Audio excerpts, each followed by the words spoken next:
Ces ruines sont une énigme non résolue. Qui a construit ce complexe majestueux dans cet endroit presque inaccessible? Ce site ne ressemble pas à une forteresse.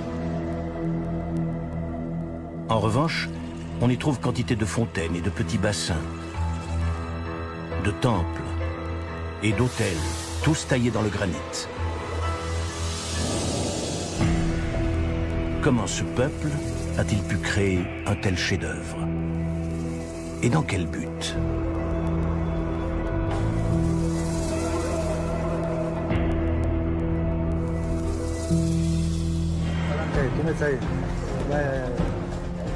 De nouvelles découvertes viennent bouleverser notre connaissance du site, comme l'analyse des ossements des anciens habitants de la cité.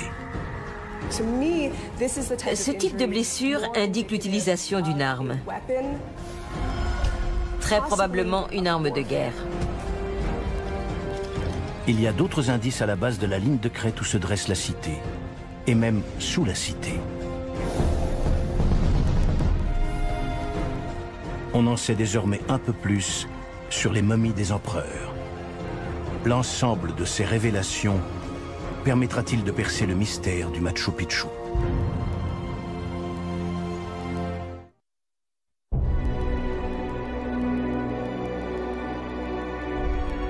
Perché à 2450 mètres d'altitude sur une crête des Andes, Machu Picchu est une merveille archéologique.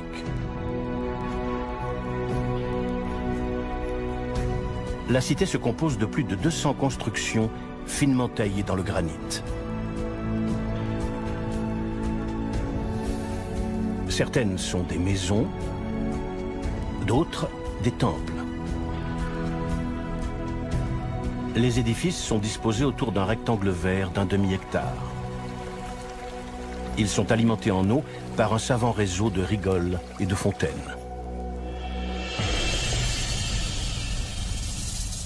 C'est une cité perdue dont les portes et les venelles laissent deviner les fantômes du passé. Les lieux sont magnifiques et déroutants.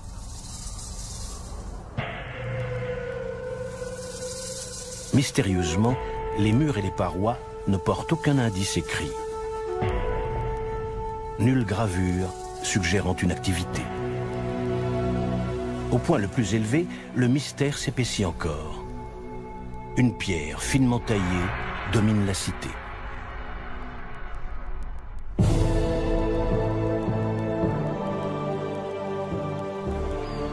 Depuis cette plateforme élevée, le panorama suscite autant l'admiration que la curiosité.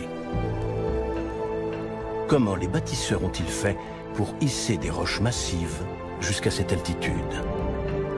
Et pour les tailler avec un tel art qu'elles s'emboîtent parfaitement et n'ont pas besoin de mortier pour tenir ensemble. Qui a construit Machu Picchu? Et pourquoi sur ce perchoir difficile d'accès? Et encore, pourquoi ce lieu a-t-il été laissé à l'abandon? À travers la cité, des roches prêtes à être installées semblent avoir été soudainement abandonnées.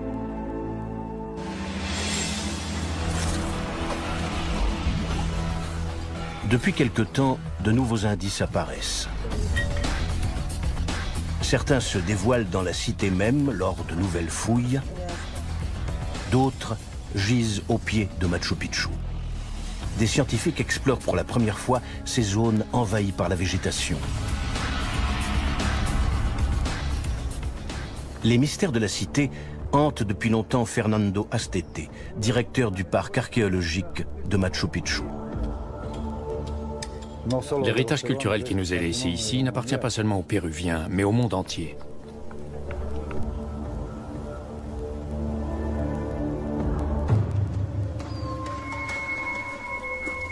Le défi de Fernando Astete est de donner du sens à cet héritage. Pour se rendre au complexe archéologique, il emprunte chaque jour un chemin très dangereux. Le sentier a été tracé par un peuple qui avait le pied sûr et qui ne souffrait pas du vertige, les Incas. Leur montée en puissance date de la moitié du XVe siècle. Elle a notamment été favorisée par leur capacité à construire de bons chemins.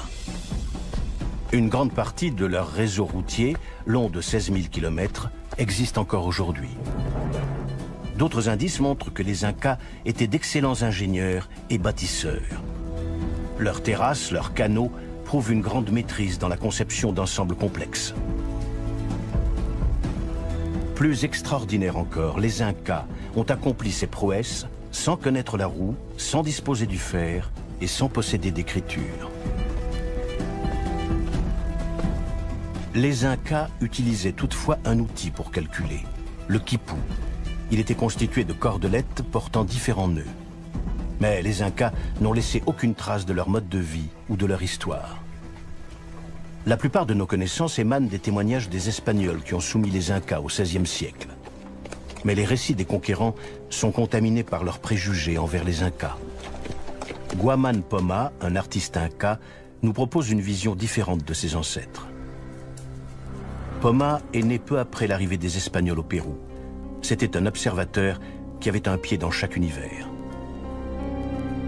Il a produit des centaines de dessins sur les techniques d'agriculture, sur les empereurs et sur l'histoire de la conquête des Incas. Ces deux sources nous apprennent que les Incas étaient de fiers guerriers qui ont soumis des dizaines d'autres peuples.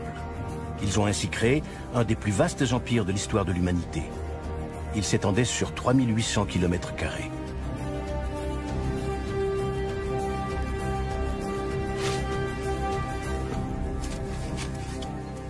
Pour créer des terres cultivables, ils transformaient des pentes escarpées en terrasses.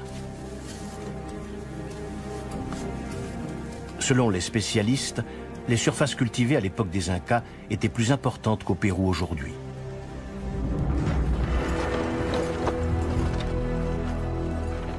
Comment un empire aussi puissant n'a-t-il existé qu'un siècle? Vers la fin, leur empire a été décimé, d'abord par les maladies, ensuite lors d'une guerre civile, et finalement par les conquistadors. Les registres espagnols nous enseignent que le dernier empereur Inca s'est réfugié en montagne dans une ville appelée Vilcabamba.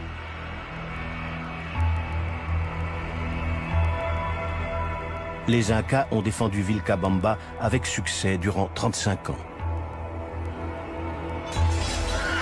En 1572, les Espagnols ont finalement conquis la cité et l'ont entièrement détruite. Le plus étrange, c'est que les Espagnols n'ont livré aucune information sur l'emplacement de cette cité. Cet oubli a donné naissance à la légende de la cité perdue de Vilcabamba. Plusieurs Occidentaux manquent de peu le Machu Picchu au cours du XIXe siècle.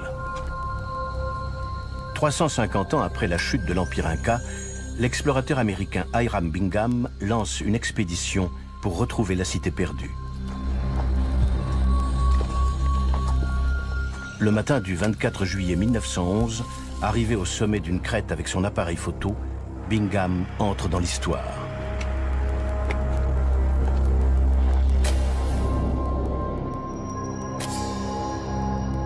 « J'en ai eu le souffle coupé », écrit-il plus tard.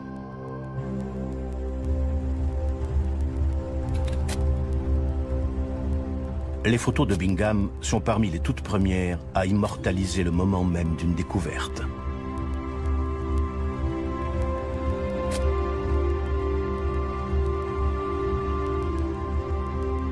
Aujourd'hui, ces photos illustrent 23 volumes expliquant en détail l'épopée de Bingham. L'explorateur ignore toutefois ce qu'il a trouvé. Il appelle l'endroit comme les indigènes, Machu Picchu. Mais il se dit que c'est peut-être la cité perdue de Vilcabamba.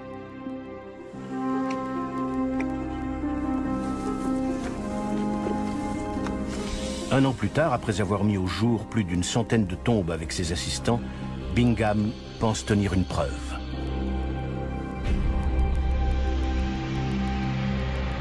Après un examen approfondi des ossements, Hiram Bingham et l'ostéologue George Eaton arrivent à une conclusion stupéfiante. 80% des personnes enfouies étaient des femmes. Selon les analyses d'Eaton, il y avait 4 fois plus de femmes que d'hommes. 4 pour 1, c'était une différence inouïe. Eaton a dû être déconcerté par ces chiffres. Il a dû penser, mon Dieu, il n'y a quasiment que des femmes. Pourquoi ces cimetières comptent-ils une telle prépondérance de femmes? Bingham est convaincu d'avoir trouvé les dépouilles de l'assemblée des Vierges du Soleil. Selon les récits des Espagnols, les plus jolies filles de l'Empire étaient élues pour faire partie de cette assemblée sacrée. Choisies vers l'âge de 8 ans, ces vierges étaient au service de l'empereur jusqu'à la fin de leur vie.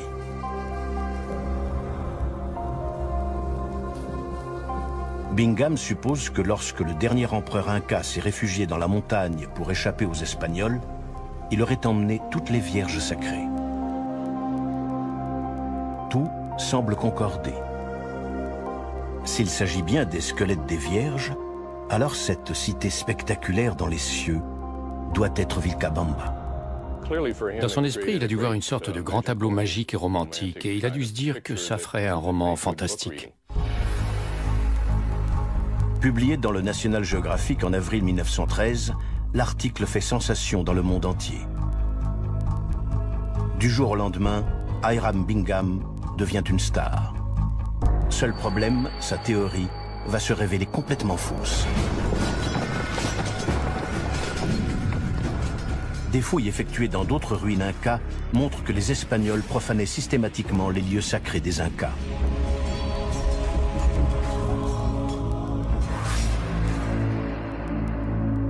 Or, la cité de Machu Picchu n'a jamais été saccagée.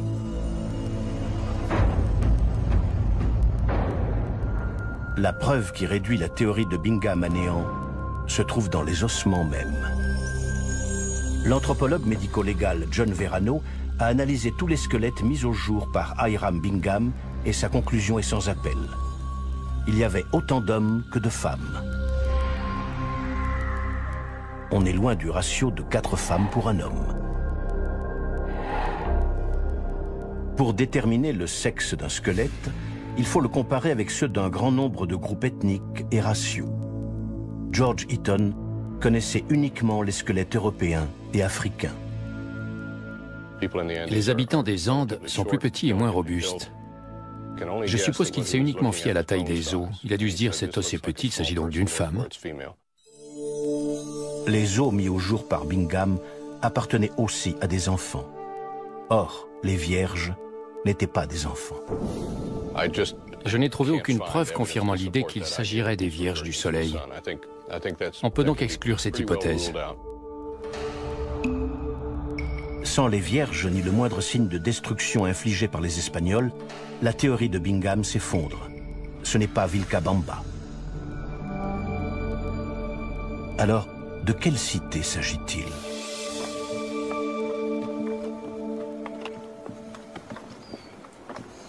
Faute d'archives écrites, les archéologues comme Fernando Astete tentent de reconstituer l'histoire de Machu Picchu en récoltant un maximum d'indices sur le terrain. Fernando pense avoir trouvé un de ces indices dans le village de Patayacta. Patayacta était très important, car ce village approvisionnait tous les habitants de Machu Picchu.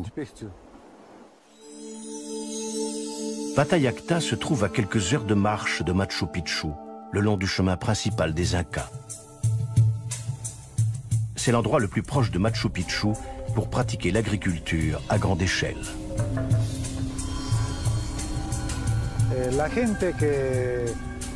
Les habitants de Patayacta n'étaient pas seulement des agriculteurs. Ils remplissaient différentes fonctions. Tailleurs de pierre, maçons, ouvriers agricoles. Pour mieux comprendre Machu Picchu, Fernando Astete veut en apprendre le plus possible sur les villageois de Patayacta. Ce sont probablement eux qui ont construit la cité. Un guide local a trouvé une niche funéraire sur les hauteurs qui entourent le village. Astete et sa collègue archéologue Elva Torres espèrent qu'elle est restée inviolée depuis sa fermeture il y a 500 ans.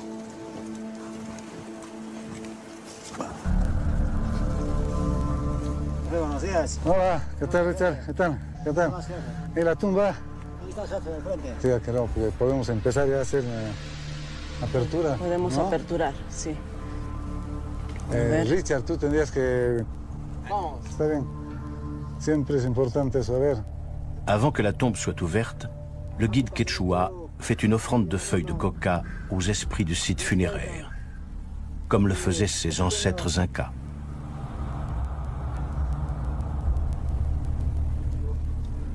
A ver, pásame. Ya. Con cuidado, no se vaya a caer las otras. Astete et Torres ont déjà fouillé un grand nombre de tombes dans les environs. La plupart étaient bien plus accessibles. Cuidado, esta tumba es una de las más... Cette tombe a été creusée puis bouchée avec des pierres. Les autres tombes sont différentes. Elles se trouvent dans des grottes, des formations rocheuses naturelles. Elles sont faciles d'accès.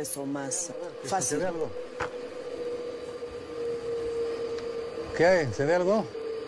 No, profe, está oscuro. A ver, mira bien, ¿hay algo? Creo que veo un cráneo, profe. Ah, ¿sí? No se ve bien. Dans la pénombre, Astete aperçoit un crâne humain. Qué bien, Elvita, hay un cráneo, ¿no? Sí, profe, hay un cráneo adentro. Hay cráneo, hay huesos bastante.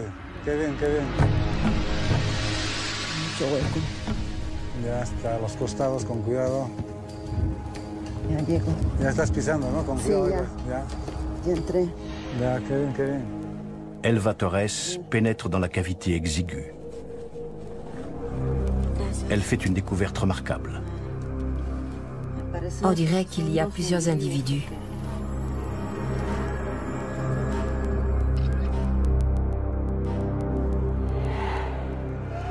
Elva Torres poursuit les fouilles et met au jour 9 squelettes. Beaucoup d'eau portent des marques de blessures. Le problème avec ce type de fractures, c'est qu'elles peuvent être le résultat d'une activité quotidienne, une chute, ou bien la chute d'un objet sur l'os, ou autre chose. Dans ce cas précis, ces personnes travaillaient peut-être dans une carrière. S'agirait-il des squelettes de ceux qui ont bâti Machu Picchu? Pour s'en assurer, les archéologues décident d'analyser les os dans leur laboratoire. Elva Torres est assistée de la bioarchéologue Valérie Androuchko. Les deux femmes découvrent des marques typiques dans les crânes extraits de la tombe de Patayacta. Des trous y ont été percés. Ces trous sont le résultat d'une trépanation. La trépanation est l'élimination partielle d'un morceau du crâne. Les Incas pratiquaient ces opérations avec un taux élevé de succès. Nous pensons que les Incas recouraient le plus souvent à la trépanation pour réduire la tension dans le crâne à la suite d'une fracture. Les traces d'intervention chirurgicale et de cicatrisation sur les boîtes crâniennes montrent que les Incas maîtrisaient bien cette technique. Quand on analyse un traumatisme, on se demande s'il est lié à un accident ou à un acte de violence. Cet individu a subi une fracture de l'os frontal. Le coup a été si violent que l'os a été enfoncé jusqu'au sinus frontal. Ce type de blessure n'est pas le résultat d'une chute accidentelle. Pour moi, la nature de cette blessure indique l'usage d'une arme et donc probablement une guerre. Plusieurs crânes de la tombe portent des fractures provoquées par l'usage d'un objet contondant, comme une massue par exemple.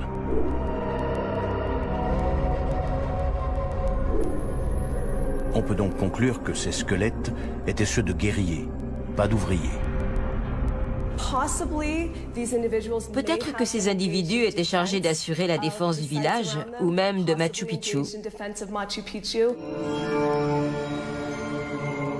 Cette révélation s'oppose à l'impression qui se dégage du Machu Picchu, qui ressemble plutôt à un sanctuaire religieux.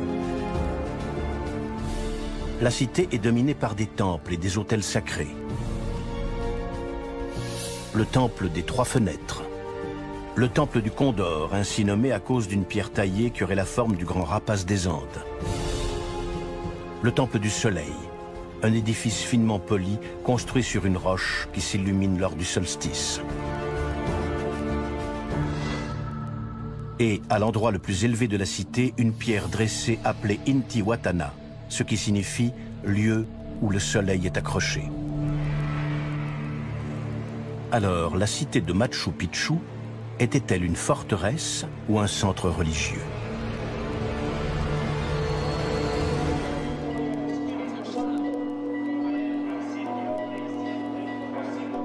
La réponse se trouve peut-être à Cusco, l'ancienne capitale du pays, où vivent les descendants des Incas.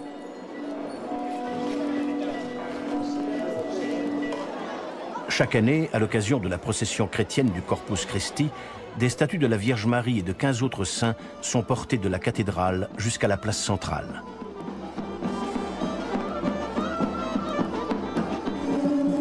Les fidèles qui rendent hommage aux saints catholiques jouent des instruments et exécutent des danses dont les origines sont nettement incas.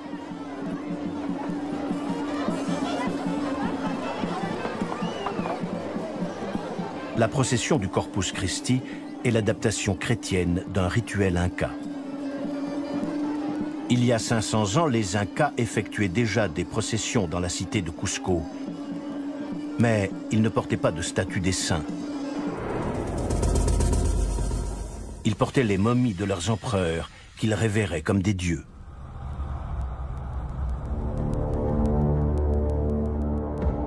Et c'est probablement l'un de ces empereurs qui a fait construire Machu Picchu.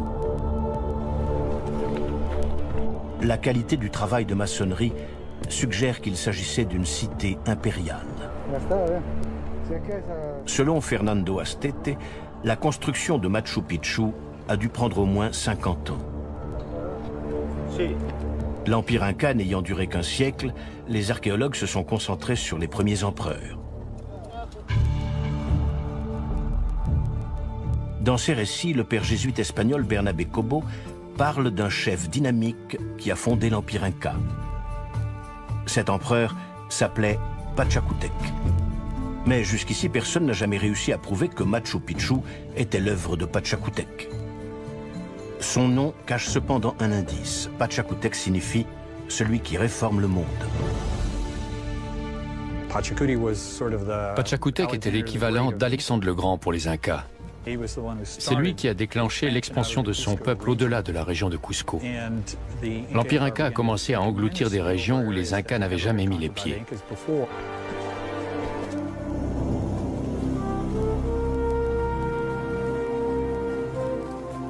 Nos connaissances sur Pachacutec émanent en grande partie des écrits du père Cobo.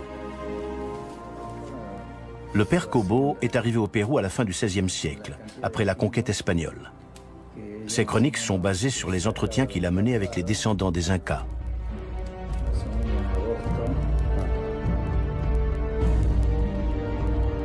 Selon le père Cobo, Pachacutec avait la réputation d'être un grand bâtisseur. Une fois établi son empire, conquis sur de nombreuses provinces, Pachacutec consacra le reste de sa vie à la construction de temples somptueux, de palais magnifiques et de forteresses imprenables. Le style et la finesse de la maçonnerie à Machu Picchu sont identiques à ceux des temples que Pachacutec a fait construire dans d'autres villes. On peut donc penser que c'est lui qui a fait ériger cette cité en granit.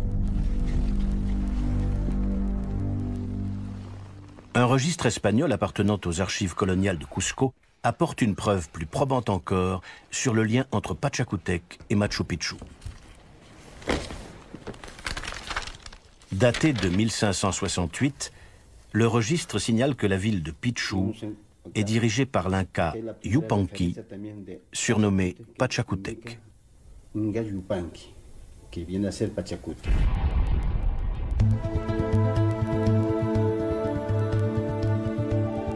On ne saurait être plus précis. C'est bien Pachacutec, le premier empereur inca, qui a ordonné la construction de Machu Picchu et sur un site qui imposait aux ingénieurs et aux bâtisseurs de faire de véritables prouesses. Si Pachacútec m'avait convoqué pour me confier la construction de Machu Picchu à cet endroit précis, j'aurais avalé de travers. Sur le plan de l'ingénierie, la tâche m'aurait paru quasiment insurmontable.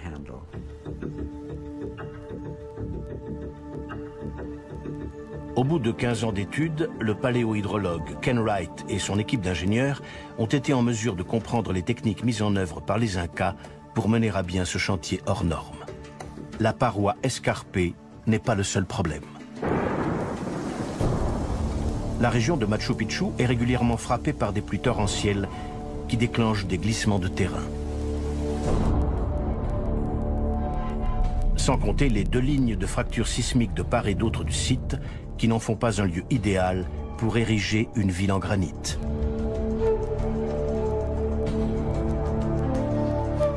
L'emplacement profite toutefois de la proximité d'une source et d'une réserve de granit. Il y a une carrière sur la ligne de crête.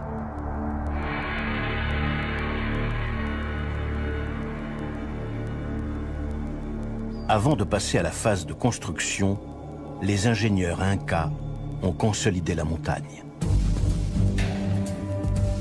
Pour ce faire, ils ont construit de remarquables contreforts en forme de terrasse.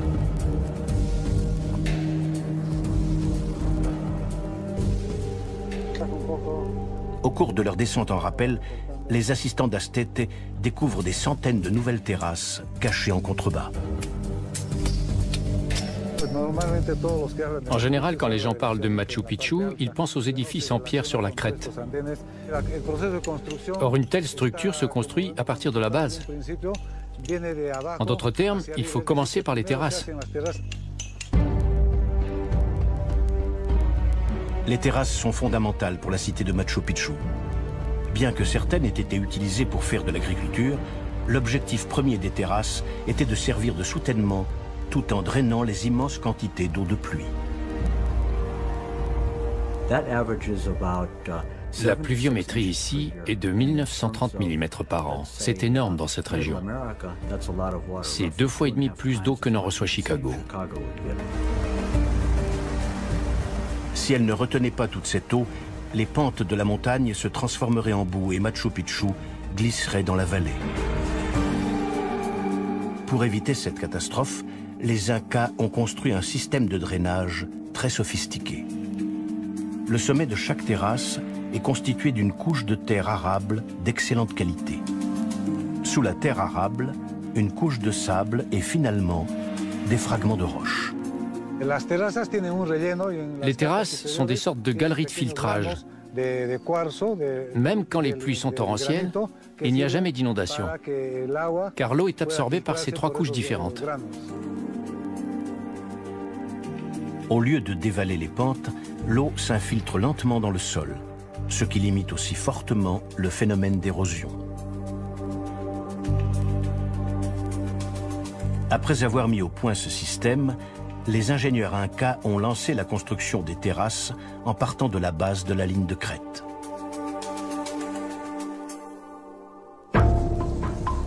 Et sur la crête elle-même, les ingénieurs ont résolu un problème plus complexe encore. La ville étant pavée de granit, il fallait un système pour évacuer l'eau de pluie.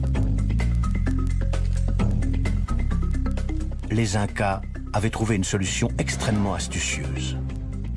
Au cours de la construction, ils firent installer des centaines de drains à travers la cité. Un grand nombre de ces canalisations acheminaient l'eau de pluie des parties élevées de la cité jusqu'à la place centrale. Au cours des fouilles archéologiques, les chercheurs ont mis au jour une innovation remarquable destinée à gérer cette immense quantité d'eau. Sous les couches de terre arable et de sable graveleux, l'équipe de Wright a trouvé une épaisse couche d'éclats de granit blanc, issue des déchets de plusieurs années de taillage des roches. Les Incas ont donc construit un système de drainage souterrain pour évacuer en sécurité l'eau de pluie. Ces strates de drainage s'étendaient à près de 3 mètres de profondeur et sur une superficie de plusieurs hectares. Elles canalisaient l'eau et l'évacuaient de la cité.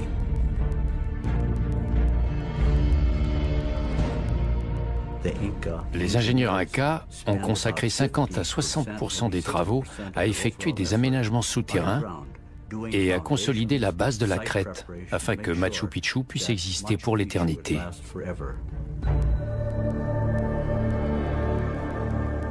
Plus de 60% des structures de Machu Picchu sont donc enfouies et servent à stabiliser l'ensemble.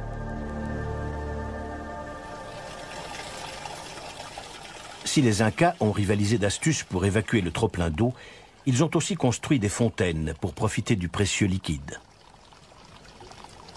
La cité compte 16 fontaines aux formes remarquables. Elles fournissent toute la ville en eau potable. Les fontaines sont alimentées par une source naturelle qui jaillit plus haut sur la montagne Machu Picchu.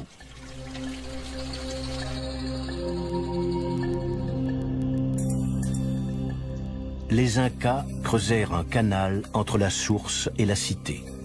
Son inclinaison de 3% était calculée pour fournir suffisamment d'eau à toutes les fontaines. Wright a déterminé que le débit du canal s'échelonnait de 23 à 114 litres par minute selon les saisons. Cette quantité devait correspondre aux besoins d'une population de 1000 personnes. Ce système est remarquable. En faisant cette découverte, nous avons éprouvé un immense respect pour les ingénieurs incas.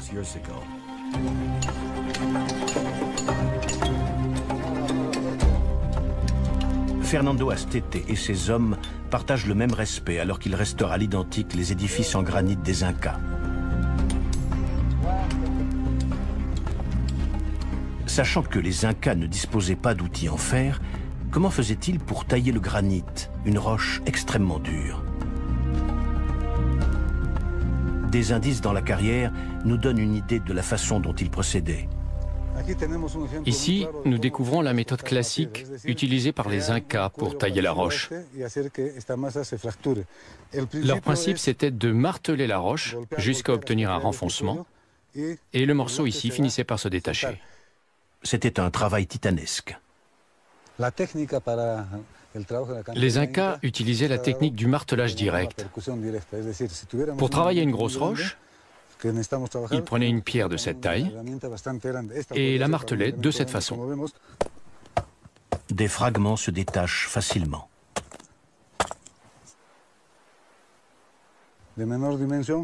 Puis ils utilisaient des pierres plus petites pour obtenir la forme voulue et polir la surface. Une fois les roches polies, les ouvriers les faisaient rouler sur des rondins pour les acheminer sur le chantier. La dernière étape consistait à hisser le bloc de granit sur l'édifice et à abraser et polir ses surfaces de contact pour qu'il s'ajuste parfaitement avec les blocs voisins. Ici, on voit que la ligne inférieure du bloc du dessus coïncide parfaitement avec la ligne du bloc en dessous. Le bloc supérieur est retenu par cette cale le temps d'ajuster les deux surfaces.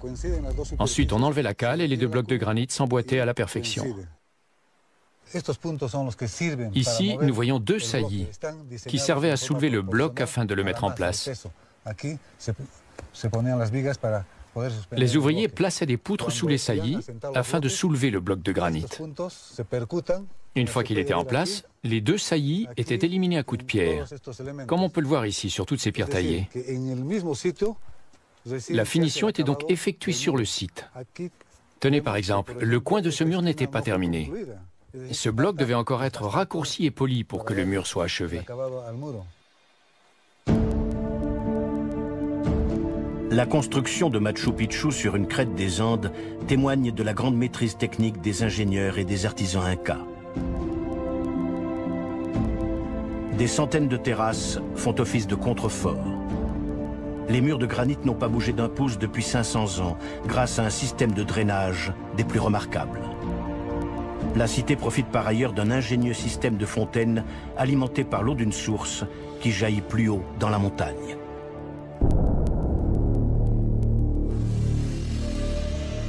Mais pourquoi les Incas ont-ils bravé autant de difficultés? Pourquoi Pachacútec a-t-il ordonné de construire Machu Picchu dans ce lieu inaccessible? Pour des raisons religieuses?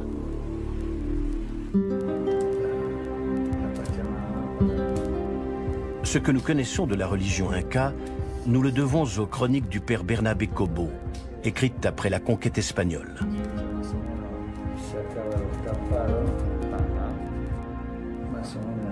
Ils vénèrent d'une même dévotion et vouent un culte identique au soleil, à l'eau, à la terre et à bien d'autres choses qu'ils considèrent divines.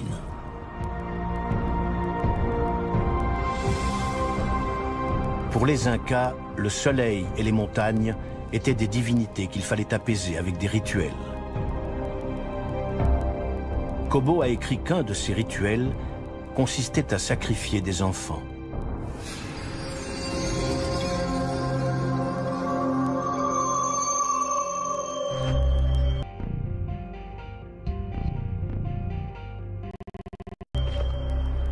Cette affirmation sera tristement confirmée en 1999 par Johan Reinhard, un archéologue de haute altitude. Reinhard a découvert 3 momies d'enfants en parfait état de conservation au sommet d'une montagne située dans la partie méridionale de l'Empire Inca. Ils avaient été offerts en sacrifice au dieu des montagnes, décrit par le père Cobo. L'emplacement de Machu Picchu s'explique sans doute par le fait que les Incas vénéraient les montagnes. Nous savons que pour les habitants des Andes, la nature a des aspects sacrés. Les caractéristiques du paysage à Machu Picchu ont permis d'expliquer en partie le grand mystère lié à cette cité.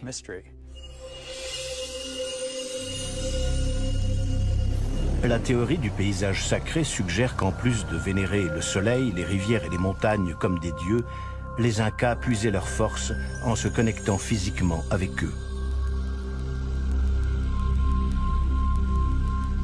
Est-ce pour cette raison qu'ils ont construit Machu Picchu ici? Les Incas n'avaient pas pour habitude de bâtir des villes dans des lieux aussi difficiles d'accès que cette ligne de crête. La capitale des Incas, Cusco, ainsi que d'autres villes Incas comme Pisac, ont été construites sur des emplacements bien plus accessibles. À l'époque des Incas, Machu Picchu était à 5 journées de marche de la capitale. Aujourd'hui, les touristes font 4 heures de train et une pénible ascension en lacet à bord d'un autocar pour atteindre la crête. Des indices disséminés dans la cité nous indiquent pourquoi le site était exceptionnel pour les Incas. Les Incas ont taillé des roches en imitant la forme des montagnes qui entouraient le site. Ces roches massives étaient ensuite disposées comme des icônes. Hiram Bingham, lui aussi, avait été frappé par ces symboles comme la roche sacrée, qui représente le contour de la montagne Yanantine, située au nord-est. À l'époque des Incas, les visiteurs arrivaient à Machu Picchu par le haut, de sorte qu'ils découvraient la cité entourée par l'Urubamba, la rivière sacrée. Pour ce peuple d'agriculteurs, rien n'était plus important que l'eau. Or, à Machu Picchu, l'eau est omniprésente.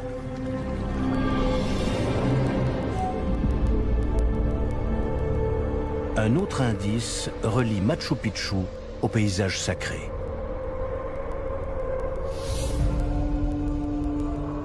Au sommet d'une pyramide en terrasse se dresse une pierre appelée Intihuatana. Cette pierre sacrée est au centre de 4 montagnes divines qui, selon Johan Reinhard, étaient très importantes pour les Incas. L'Intihuatana se situe en hauteur et au centre du complexe de Machu Picchu. En même temps, il est au centre d'une configuration bien plus vaste, constituée de 4 sommets couverts de glace et qui sont les plus élevés de la région. Ces montagnes correspondent aussi aux 4 points cardinaux. La vue sur des sommets sacrés, la proximité de la rivière sacrée et la position centrale par rapport aux 4 montagnes divines en faisaient un lieu vénérable pour les Incas.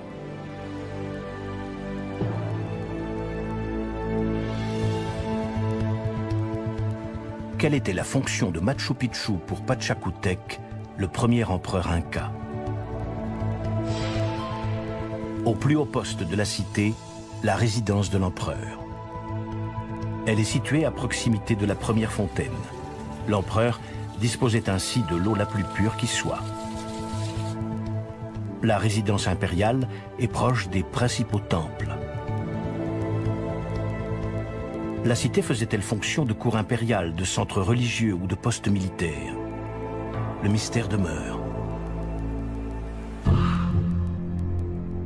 Une nouvelle analyse des ossements mis au jour par Hiram Bingham fournit peut-être un élément de réponse. Lors des fouilles effectuées en 1912, Bingham avait attribué ces ossements aux Vierges du Soleil. La nouvelle analyse devait permettre aux scientifiques, en identifiant les ossements, d'obtenir des indices sur la fonction du Machu Picchu.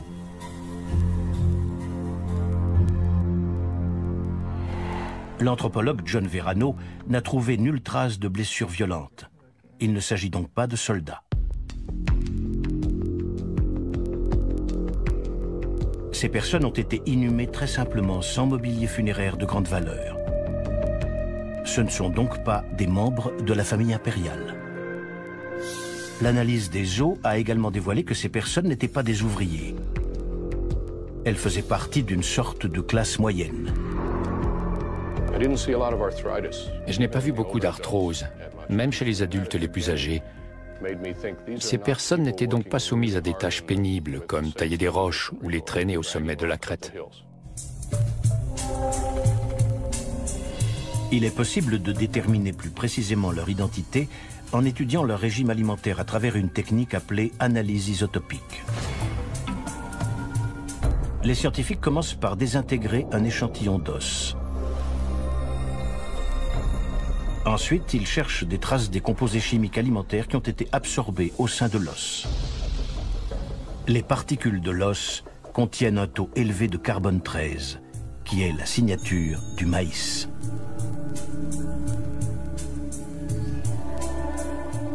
Si le maïs est courant au Pérou de nos jours, à l'époque des Incas, c'était un mets réservé à la noblesse. L'analyse pollinique de la terre des centaines de terrasses montre qu'on y cultivait avant tout du maïs. Et comme John Verrano l'a constaté, le maïs laisse une autre empreinte. Le maïs est riche en hydrates de carbone, ce qui n'est pas très bon pour les dents. Les Incas avaient donc beaucoup de caries et d'abcès, il leur manquait beaucoup de dents. Ces personnes de rang inférieur consommaient donc régulièrement du maïs réservé à la cour impériale. Et elles n'effectuaient pas de tâches pénibles. Alors quelle était leur fonction à Machu Picchu? On pourrait les considérer comme le personnel d'un grand hôtel. C'étaient les serviteurs du domaine impérial. Et le personnel était nombreux. John Verrano a identifié les ossements de 177 personnes. Tous ces indices semblent corroborer l'hypothèse que Machu Picchu était une résidence de l'empereur Pachacútec. Il s'agissait probablement d'une retraite paisible où l'empereur et ses courtisans venaient se reposer, vénérer les dieux et se divertir. Et une petite armée de serviteurs était à leur service. Dès que l'empereur et sa suite arrivaient de Cusco, les serviteurs à Machu Picchu devaient se dire « Dépêchons-nous de tout ranger et de préparer à manger pour accueillir les hôtes ».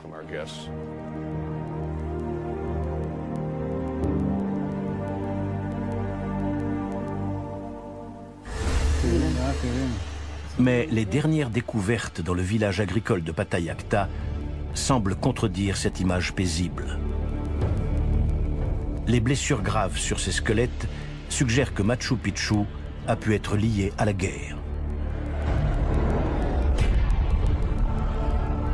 Comment la cité de Machu Picchu aurait-elle pu à la fois servir la guerre et la paix?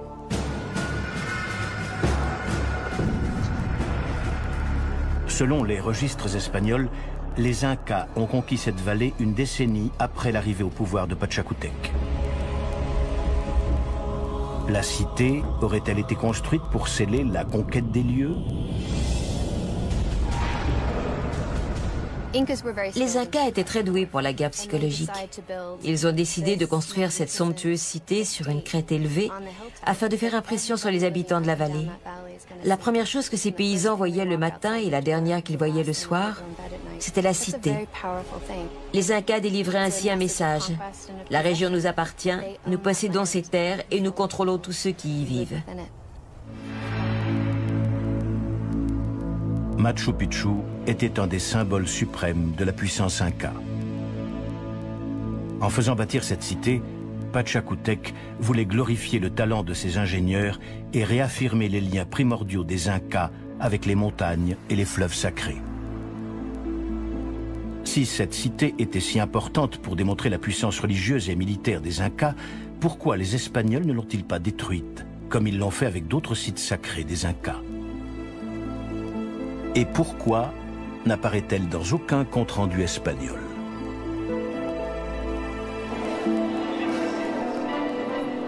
La procession du Corpus Christi à Cusco fournit un élément de réponse. Cette fête annuelle est une version chrétienne d'un rituel inca.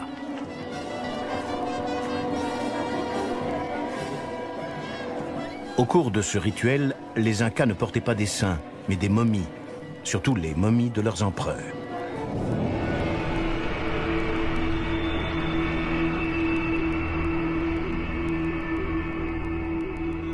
Quand Pachacútec est mort en 1471, il n'a pas été enterré, il a été momifié. Le processus de momification des Incas est inconnu. Selon une hypothèse, sa dépouille aurait été graduellement gelée et séchée. Le jour, on l'a laissée sous le soleil ardent, la nuit, on l'a laissée geler. À force d'être chauffé, gelé et dégelé, le corps se serait totalement desséché. Les Quechua utilisent le même procédé pour conserver la viande de lama. Cette viande séchée s'appelle jerky en quechua.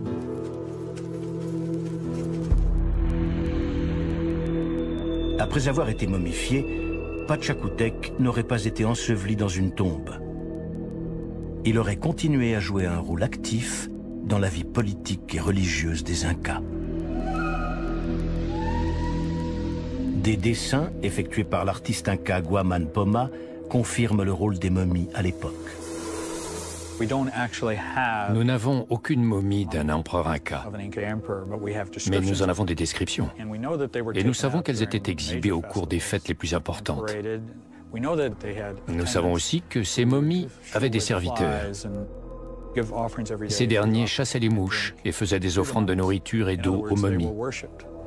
Ces momies étaient donc vénérées et on pense qu'elles jouaient encore un rôle au sein de la communauté. Les soins et la manipulation de la momie de Pachacútec étaient assurés par sa panaka, c'est-à-dire les membres de sa famille. Ces derniers avaient également pris le contrôle de toutes les possessions impériales. Au fil des décennies, la panaka de Pachacútec a très probablement fini par manquer de ressources. Les travaux à Machu Picchu se seraient ralentis avant de s'arrêter brutalement. Les descendants de Pachacútec avaient des soucis plus urgents. Avant la conquête espagnole, les Incas ont été décimés par la variole. Ensuite, ils se sont livrés à une guerre civile qui a fortement affaibli et divisé l'Empire. 50 ans à peine après la mort de Pachacútec, l'Empire Inca s'est effondré lors de l'invasion espagnole. Lorsque les familles royales ont perdu leur pouvoir, l'Empire s'est désorganisé et ça a provoqué une guerre civile. Un grand nombre de villes Incas ont été détruites. Les habitants de Machu Picchu se sont probablement dit, puisque plus personne ne vient ici, la cité n'a plus de raison d'exister. À l'époque, hormis les serviteurs loyaux, la plupart des Incas avaient tourné le dos à Machu Picchu. Au fil du temps, même les plus fidèles ont fini par quitter les lieux. Il est donc très probable que les Espagnols n'aient jamais entendu parler de Machu Picchu, ce qui explique qu'ils n'aient pas détruit la cité. c'est une chance inouïe pour l'archéologie. Machu Picchu est un des rares sites incas à être resté intact.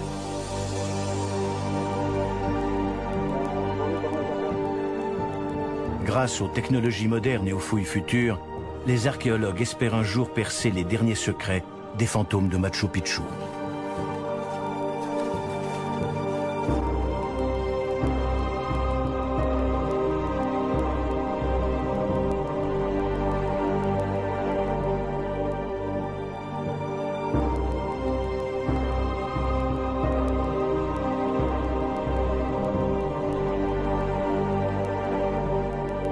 Venir ensemble.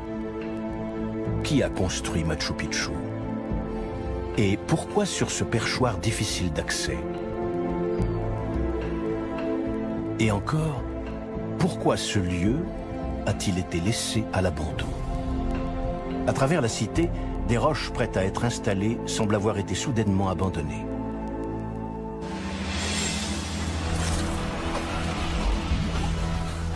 Depuis quelque temps, de nouveaux indices apparaissent. Certains se dévoilent dans la cité même lors de nouvelles fouilles. D'autres gisent au pied de Machu Picchu. Des scientifiques explorent pour la première fois ces zones envahies par la végétation. Les mystères de la cité hantent depuis longtemps Fernando Astete, directeur du parc archéologique de Machu Picchu. L'héritage culturel qui nous est laissé ici n'appartient pas seulement aux Péruviens, mais au monde entier.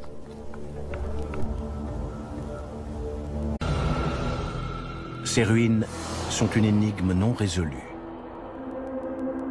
Qui a construit ce complexe majestueux dans cet endroit presque inaccessible? Ce site ne ressemble pas à une forteresse. En revanche, on y trouve quantité de fontaines et de petits bassins, de temples et d'hôtels, tous taillés dans le granit. Comment ce peuple a-t-il pu créer un tel chef-d'œuvre? Et dans quel but?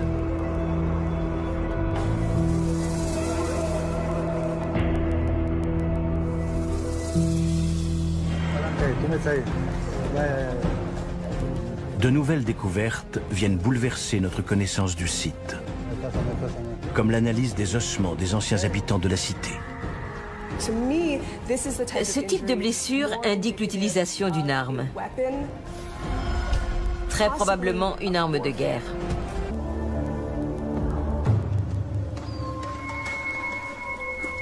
Le défi de Fernando Astete est de donner du sens à cet héritage. Pour se rendre au complexe archéologique, il emprunte chaque jour un chemin très dangereux. Le sentier a été tracé par un peuple qui avait le pied sûr et qui ne souffrait pas du vertige, les Incas. Leur montée en puissance date de la moitié du XVe siècle. Elle a notamment été favorisée par leur capacité à construire de bons chemins. Une grande partie de leur réseau routier, long de 16 000 km, existe encore aujourd'hui. D'autres indices montrent que les Incas étaient d'excellents ingénieurs et bâtisseurs. Leurs terrasses, leurs canaux prouvent une grande maîtrise dans la conception d'ensembles complexes. Plus extraordinaire encore, les Incas ont accompli ces prouesses sans connaître la roue, sans disposer du fer et sans posséder d'écriture. Il y a d'autres indices à la base de la ligne de crête où se dresse la cité, et même sous la cité. On en sait désormais un peu plus sur les momies des empereurs. L'ensemble de ces révélations permettra-t-il de percer le mystère du Machu Picchu?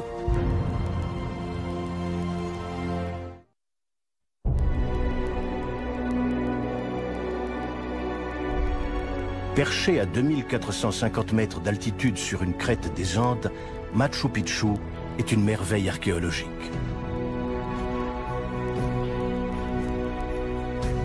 La cité se compose de plus de 200 constructions finement taillées dans le granit. Certaines sont des maisons, d'autres des temples.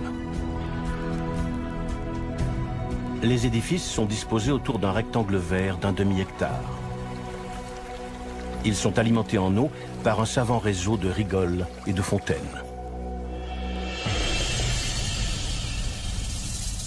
C'est une cité perdue dont les portes et les venelles laissent deviner les fantômes du passé. Les lieux sont magnifiques et déroutants.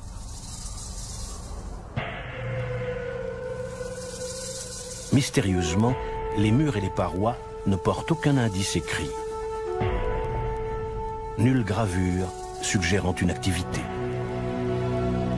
Au point le plus élevé, le mystère s'épaissit encore. Une pierre finement taillée domine la cité.